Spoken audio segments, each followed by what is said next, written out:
নিতাকিচেনলৈ পুনৰ আপোনালোকক স্বাগতম জনালোঁ। আজি মই বনাবলৈ লৈছোঁ মাছৰ জোল আৰু মাছৰ জোল আজি মই সৰিয়হেৰে বনাম। আপোনালোকে বাৰু এনেকৈ সৰিয়হ দি মাছৰ জোল বনাই খাইছেনে? আৰু এনেদৰে বনোৱা মাছৰ জোলকণ খাই সঁচাকৈ খুবেই ভাল লাগে। আৰু আজি মই যিহেতু এই ৰেচিপিটো বনাইছিলোঁ, সেয়ে ভাবিলোঁ আজি মই আপোনালোকৰ আগত এই ৰেচিপিটো শ্বেয়াৰ কৰোঁ। আহকচোন তাৰ বাবে কি কি বস্তুৰ প্ৰয়োজন তাকে প্ৰথমে চাই লওঁ। তাৰ বাবে মই মাছ লৈছোঁ 4 পিচ। আপোনালোকে ইয়াত যিকোনো মাছ ল'ব পাৰে। আৰু মই লৈছোঁ সৰিয়হ মই পেষ্ট বনাই লৈছোঁ আৰু ইয়াত ডাঙৰ চামুচেৰে মই 3 চামুচ লৈছোঁ সৰিয়হ বটা আৰু লৈছোঁ বিলাহী 2টা পেষ্ট বনাই লৈছোঁ, পিঁয়াজ 2টা কাটি লৈছোঁ আৰু লৈছোঁ মিঠাতেল। আৰু মছলাৰ ভিতৰত মই এয়া লৈছোঁ কালজিৰা, হালধি, নিমখ, জিৰা গুড়ি, নহৰু আদা বটা, কেঁচা জলকীয়া কেইটামান আৰু অলপ ধনিয়া পাত কাটি লৈছোঁ। এতিয়া আহকচোন ৰেচিপিটো বনাবলৈ আৰম্ভ কৰোঁ। প্ৰথমে মই গেছৰ ওপৰত কেৰাহীখন পাতি দিছোঁ। কেৰাহী গৰম হৈ আছে, তাতে তেল দি দিছোঁ। তেল দিয়াৰ পিছতে মই ইয়াত প্ৰথমে মাছখিনি ফ্ৰাই কৰি লওঁ আৰু মাছখিনি মই নিমখ হালধি সানি এনেকৈ ৰেডি কৰি লৈছোঁ। এতিয়া মই মাছখিনি ৰঙচুৱাকৈ ভাজি লওঁ আৰু 4 পিচ মাছেই মই একেলগে দি দিছোঁ।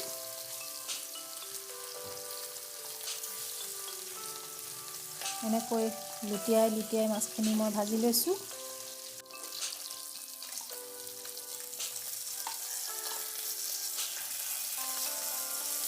মাছখিনি ভজা হৈ গৈছে। এতিয়া মই এখন প্লেটত মাছখিনি উলিয়াই ৰাখিছোঁ।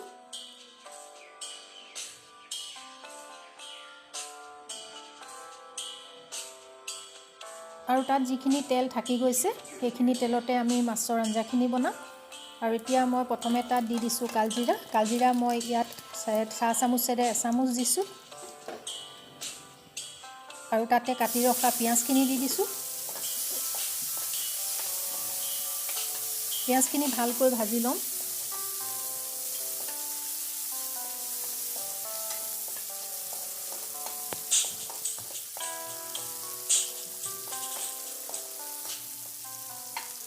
পিঁয়াজখিনি অলপ সময় এনেদৰে ভজাৰ পিছতে আমি তাত নহৰু আদা বটা দি দিম। নহৰু আদা বটা দিয়াৰ পিছতো আমি এইখিনি ভালকৈ ভাজিম, কাৰণ ভালকৈ নাভাজিলে পিছত আঞ্জাখনত কেঁচা গোন্ধ ওলাই থাকিব। সেয়ে ভালকৈ ভাজিব লাগে। এতিয়া মই পেষ্ট বনাই ৰখা বিলাহীখিনি দি দিম। বিলাহী আপোনালোকে সৰুকৈ কাটিও দিব পাৰে, কাৰণ সৰুকৈ কাটি দিলেও এইখিনি গলি যাব। আৰু বিলাহী দিয়াৰ পিছতো এইখিনি আমি ভালকৈ ভাজি থাকিম।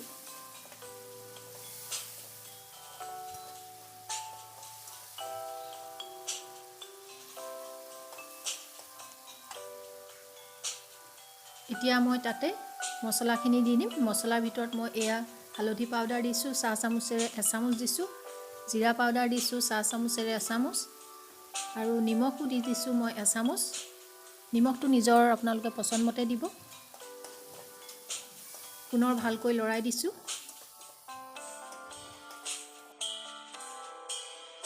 এইখিনি ভজা হৈ গৈছে। এতিয়া মই ইয়াত অলপ গৰম পানী দি দিম আৰু ইয়াত সদায় গৰম পানীহে ব্যৱহাৰ কৰিব লাগে, কাৰণ ঠাণ্ডা পানী দিলে আঞ্জাখন অকণমান খেৰখেৰীয়া হয়, খাবলৈ ভাল নালাগে। কাৰণে সদায় গৰম পানী ইউজ কৰিব লাগে। গৰম পানী আৰু অকণমান দি দিছোঁ।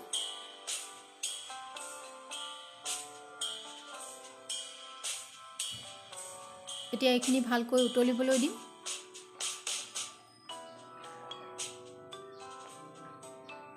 আৰু উতলি থাকোঁতে ইয়াত দি দিম আমি পেষ্ট বনাই ৰখা সৰিয়হ বটাখিনি, আৰু সৰিয়হ বটাখিনিত মই অকণমান পানী মিলাই লৈছোঁ আৰু অকণমান পানী বাতিটোত লৈ পেলাই আমি দি দিছোঁ।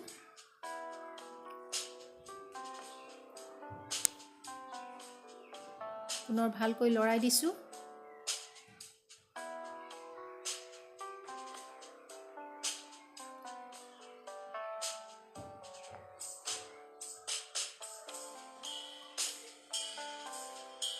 এতিয়া তাত উতলি থাকোঁতে আমি মাছ কেইপিচ দি দিম।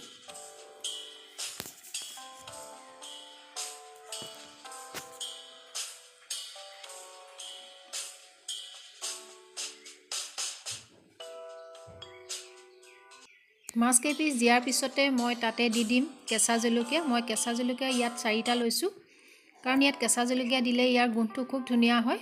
আৰু কেঁচা জলকীয়া কেইটা মই অকণমান মাজত ফালি দিছোঁ।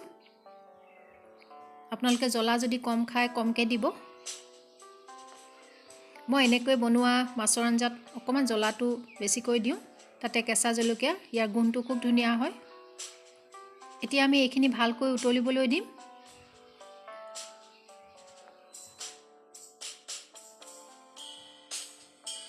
এতিয়া 5 মিনিটমান সময়ৰ বাবে আমি গেছৰ ওপৰতে উতলিবলৈ ৰাখি দিম। 5 মিনিট হৈ গ'ল, মাছখিনি হৈ গৈছে।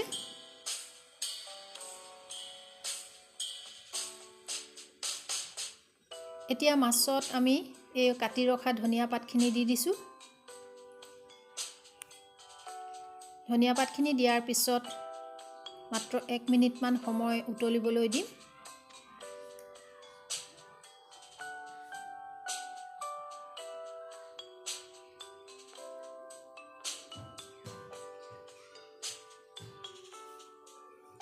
এতিয়া গেছটো অফ কৰি দিম।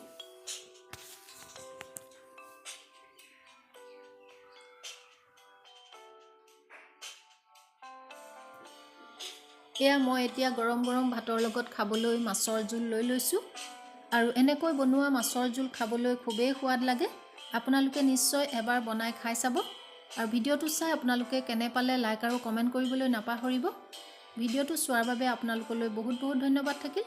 পুনৰ লগ পোৱাৰ প্ৰতিশ্ৰুতিৰে আজিলৈ আহোঁ।